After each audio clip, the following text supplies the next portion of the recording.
yaa waaressinuu jedhuun qaamolee nagaa buusuu waraana kaaba Itiyoophiyaa keessatti ga'ee ba'aniif beekamtii kennuuf qophaa'e irratti waggoota afran darbaniif kutaalee Oromiyaa keessatti dantaan saba Oromoo hin eegamne jira jechuun humnoota mootummaa waliin waraanatti ka ture waraanni bilisummaa Oromoo gama isaan marii nagaa bakka qaamni walabaa sadaffaan jirutti eegalamaa akka jiru beeksiseera. Ajajaan waliigalaa waraana bilisummaa Oromoo Kumsaa Dirribaa maqaa qabsoo jaalmarroon beekamu BBC waliin gaaffiif deebii taasiseen jilli isaanii gara Taanzaaniyaa imalaa akka jiru himeera. Waayila koo Zalaalam Taaddasaatu dubbisee jalqaba irratti mariin nagaa eegaluu mirkaneessan. Mariin kuni namoota akkasumas biyyoota waliinii dubbatamaa kanaan dura Keeniyaa Naayiroobiitti si'a takkaa wal argamuuf qophiin ni ture. Kanarratti nuti jila keenya ergine gama mootummaa abbaa irree kanaan garuu jilli dhufuu hin dandeenye. Ammas namoonni fi biyyoonni dhimmi kun karaa nagaa osoo xumuratee rakkoon Oromoo kun furmaata argatanii itti dhimmanii yeroo lammaffaa fi biyya Taanzaaniyaa otola Zaanzibaar irratti akka wal arguun danda'amu guyyaa qabanii. Egaa ammas gama keenyaan jilli gara sanatti socho'aa jiru ni jira. Egaa kanaaf wanni biddeen dhaanamaa jiru kun karaa nagaa waboo waliif fudhannaan kun guyyaan isaa qabameera deemaa jirra kan dhugaadha. Hayyee kanaan dura mariin jalqabamee ture Keeniyaatti wal arguuf turtanii dhiyeenya moo yeroo akkamii tureen? Yeroo dhiyootti ture waliin argamne yeroo haasa qaamuma kanaaf innis garuu osoo waliin argamiin taate rakkoo gama mootummaa abbaa irreetti waan mudatee hin beeknu nu jilli keenyi mootummaa fi biyyoota bakka sanatti nu affeeran waliin achitti argamee ture waan yeroo dhiyootti. Tole haga ammaatti kan hin beekamne marii kana kan mijeessaa jiru affeerraa taasisaa kan jiru qaamni sadaffaan isin gidduu jiru biyyoota akkamii eenyufaati? Qaamni sadaffaan ammatti mul'atee fuulduratti bahee bakka sanatti argamu kana jechuu hin danda'u. Wanti waliin arguuf fe'u hedduutu jira. Ani wanti jechuu barbaadu uummati Oromoos akkasumas waraanni bilisummaa Oromoos wanti hubachuu qabu. Rakkoon Oromoo rakkoo akka gama Tigraay faa sanaa rakkoo sekiuriitii qofaa yeroo gabaabaatti dhumachuu danda'u miti. Rakkoon Oromoo rakkoo bara dheeraa yoo xiqqaate wantoota 150 sanaa olii fi turedha. Rakkoon kun rakkoo guyyaa tokkotti xumuramuu danda'u. Nuti yeroo kamiyyuu yoo ta'e balballi keenya gaafana. Gaaffiin Oromoo osoo rasaasa hin tukaasiin deebii argachuu danda'a yoo ta'e balballi sun bana. Yeroo hundumaayyuu miidiyaa akka fakkattiitu carraa argame hundumaan dhaabbanni akka dhaabaatti ABO'n ejjennoon isaa nagaaf qabu yoomiyyuu hin jijjiiramu jijjiiramees hin beeku. Garuu egaa waan amma deemaa jiru kuni gara Tanzaaniyaatti wal arguun wanti murtaa'e kuni faaktarii hedduu qaba. Wantoota hedduu qaba. Waan yeroo tokkotti yookaan guyyaa tokkotti xumura argatu yookaan guduunfaa argatu.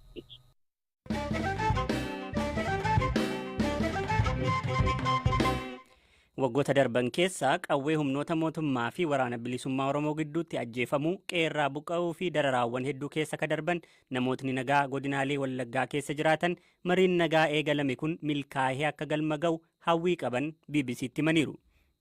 Uummanni kun immoo dararameera, buqqa'eera, beela'eera. Kanaaf kun yennaa nuti dhageenyu mootummaan gara kanaatti dhufuu fi jarri mormanis kana fudhachuu isaaniitti nuyi baay'ee gammanne. Uummanni dhugaadha hin jenne dhugaa yennaa kana muummichi ministeeraa dabarsanii namni dhugaa jedhee hin fudhanne baay'ee gammade, baay'ee isatti dhagahameera, baay'ee rakkateera. Maatii isaa owwaaluu hin dandeenye, bahee galuu hin dandeenye, jireenya isaa qabeenya isaatti fayyadamuu hin dandeenye. Kanaaf rakkoon kana wajjin wal qabatee jiru baay'ee bal'aa waan tureef uummanni dhuguma kanarraa bilisa bahuu kanarraa haara galfachuusaa baay'ee gammadeera. Waaqayyumaan itti fufne akka inni nuu milkaa'uu kadhannaa jechuudha. Yerootii gara yerootti uummanni waltajjii argamu irratti hundumaa mootummaas gaafachaa tureera. Waraana bilisummaa Oromoosifis ergaa dabarsaa tureera. Namni karaa argate hundumaatiin adaraa nu araaramaa, namni uummanni kun rakkachaa jirra, buqqa'aa jirra, qeesaatii dararamaa jira jennee gaafachaa turreerra. Amma kan nuti eegnu egaa nagaa buusanii biyya kana keessatti biyya ijaaruu keessatti Oromiyaa ijaaruu keessatti bu'aa guddaa nuu fiduu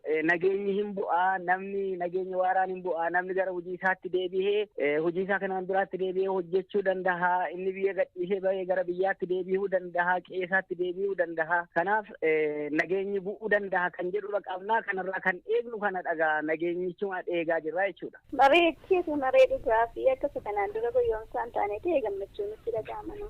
Maaliif rakkinoota baay'ee argine wanta keessa darbine lubbuun namaa callisee ba'u namni qe'eesaa gadhiisee buqqa'urraa nagaan furmaateetu dargabatee baay'ee tola. Namni akka garaasaatti ba'ee hojjetachuu amma nuun irra jirru baanee galuun baay'ee nu yaaddessa.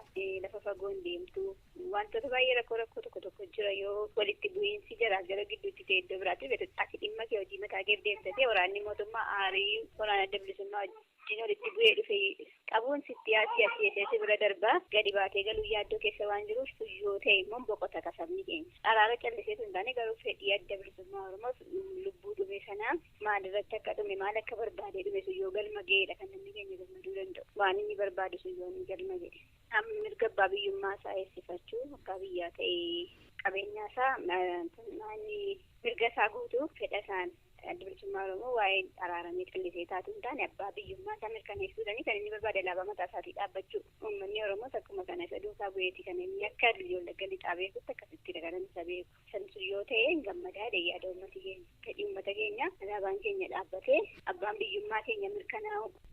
Keessumaa naannoo kanaas addadha wantichi akka jedhamu kana milkaa'ee nagaatiin xumuramee kan boqonnaa haaraa fidee dhufu taanaan nama naannoo kanaaf keessumaa Wallagga irra keessaarree gaarii dhayyuuti baadiyyaa keessa rakkoowwan kana faana wal qabatanii kan hedduutu jira isaaf furmaata fidee dhufa jenni jedheen yaada akka nama dhuunfaattis namnis yaada akkasii qaqqabaa milkaa'ee haalli isaa gaarii ta'ee bu'aa gaarii fidee dhufeef gaarii madha nama gammachiisa jennee na yaadna marii kana booda jijjiiramni isa jennee na yaadna faana ta'anii mari'achuun fi maqaama kanaatiin iyyuu gidiraa baay'eetu dhufaa jira akkasidha jedhamee jechuudha nama ilaalteerre namni ilaaltee kaatee yoo ilaaltee yerootti tarkaan fudhatamutu jira ijaan jechuudha ta'uun dubbatuun iyyuu kunis amma tokko aragaltii yoo itti dheedhisa jedhee na yaadatti keessumaayyuu hawaasa baadiyyaa jiru miidiyaa kabareeji miidiyaa hin argatiin bahee galeetti dhiqee guddaa keessa jiru dirree waraanaa warrati hundaa caalaa lamaan isaaniif jireenya lamaan isaaniif murteessaan uummatichadha xiqqaate mootummaanis jiraachuuf uummanni jiraachuun dirqamadha waraanni kunis jiraachuuf uummanni kun yoo jiraate dirqamadha kanaaf gidduu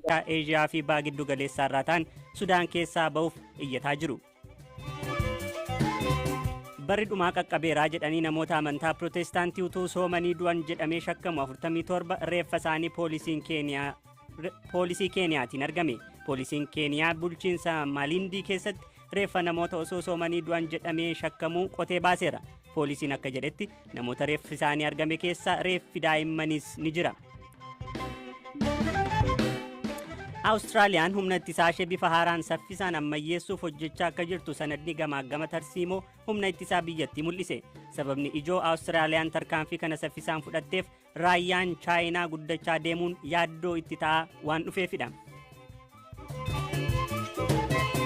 Ilmi dubbii himaa pireezidantii Raashiyaa lola Yuukireen loluu malee jedhe ji'a ja'aaf garee Waagnaritti dabalamee akka ture himeera. Dimitri Peskov dubbii himaa Puutiin yoo ta'u Raashiyaa keessatti nama dhageettii cimaa qabudha. Ilmisaa Nikolaay Peskov ga'eessa ganna 33 yoo ta'u garee Waagnaritti dabalamuun Yuukireen loluuf hidhatee jira. Odeessaaleen gaggabaaboo haganu.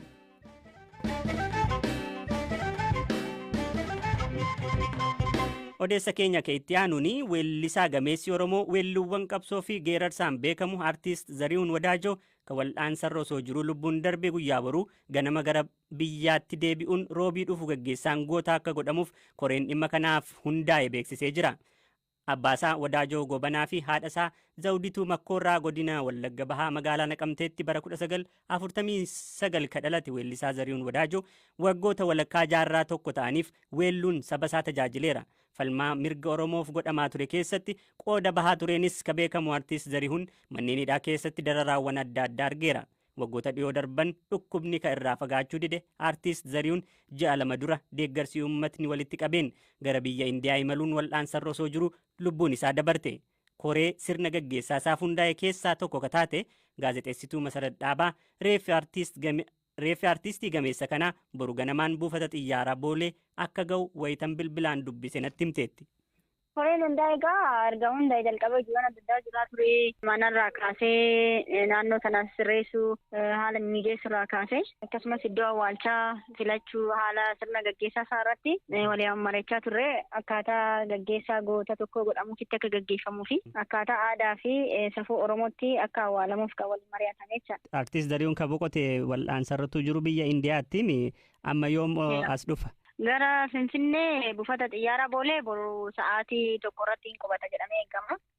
Sirra simatamee fudhatamee namoonni muraasii fi hooggantoonni mootummaa federaalaa fi naannoo akkasumas artiistonni fi namoonni gurguddoon achitti argamuutiin gara manaatti gaggeessaa taasisanii mana eega bulee booda bariisaa sirni awwaalchisaa ganama sa'aatii 2tti manaa hin ba'a. Naannoo sa'aatii 4tti immoo sirni awwaalchaa hin gaggeeffamaa jechaadha. Bataskaana Kaateediraal Sillaasee 4 kiiloo jiru. Ati namoota yeroo artiist Zarihuun dhukkubsatee wal'aansi isa barbaachisu namoota qindeessuudhaan maallaqa wal'aansa isaatiif oolus walitti qabuu keessatti gahee qabda ture. Dhiyeenyaan waa'ee fayyaa isaas amma ta'e numa beekta jedhee yaada. Artiistiin kun boqochuun maal hanqisa Oromoo irraa waan jedhu gabaabsite achis bu'aa bahii jireenya isaa keessatti arge amma ta'etu nu yaadachiifte. Inni bu'aa bahii hedduu keessa darbee qabsoo mirga Oromoo falmachuu keessatti kan dabarse fedhii isaa faayidaa isaaf dursa hin kenninee of kennee afaan Oromoo aadaa fi safuu Oromoo Finfinneef falmachaa ture qabsaa'aa ture yeroo adda addaatti hidhamaa dararamaas gahee kanarraa kan ka'e qabeenya dhuunfaa isaa horachuu jireenya isaa mijeeffachuu keessatti hin xiyyeeffanne ture. Kanarraa kan ka'e yeroo adda addaatti hidhaa fi darara irra gaheen darara irra gahaa tureen yeroo adda addaatti tumamaa ture. Kanarraa kan ka'e qaamni isaa bara dulluma isaa keessa miidhamni isaa bahaa dhufe. Kanarraa ka'eeti innis dhukkubsatee rakkoo onnee qabaa kaleen isaa lachuu hojjechuu dhaabee lukni isaa hin cabee. Kana ta'eeti itti jabaateeti biyya alaatti yaalamuuf kan deeme hin danda'amne fayyuu hin danda'amne kanadha. Egaa Zarihuun jechuun artiistota hangafoota maqaa dhahaman kan akka Alii Birraa, Noo Gobanaa keessatti dhahamanidha. Egaa artiistonni buleeyyiin dabareedhuma wal jala bahaatu jiru. Dhaloota kanaaf fakkeenyaan ta'u fakkeenya cichoominaa fakkeenya qabsaa'otaa dhabaa deemuun egaa dhaloota irraa waan irraa baratu hanqisa jedhee yaada. Gara Indiyaa wal'aansaaf erga deeme hagam ta'e? Naannoo 6 ta'ee jira. Haati warraa fi intalli isaa achi turanii intalli isaa kalee kennuufiif deemte ture. Kalee dura immoo wantooti yaalamuu qaban hin jiran jedhameeti yaala sana gaafa taasifamu infeekshiniitti jabaatee ICU keessaallee of baruu dadhabee jechaadha. Ulfaadhu yaada nuu kenniteef nagaan ture. Galata.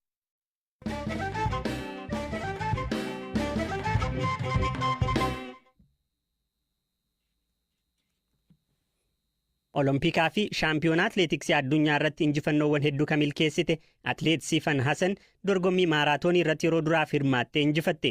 Atileetiin biyya Dach Siifan Hasan maaraatoonii London dilbata gaggeeffame irratti miidhama miila isheerra ga'een dhukkubbiin osoo itti dhaga'amu adda kutuuf osoo eegamtu duubaa kaatee injifatte. Injifachuu miti dorgommicha nan xumuraa jedhee hin eegne jette yaada miidiyaaleef kenniteen.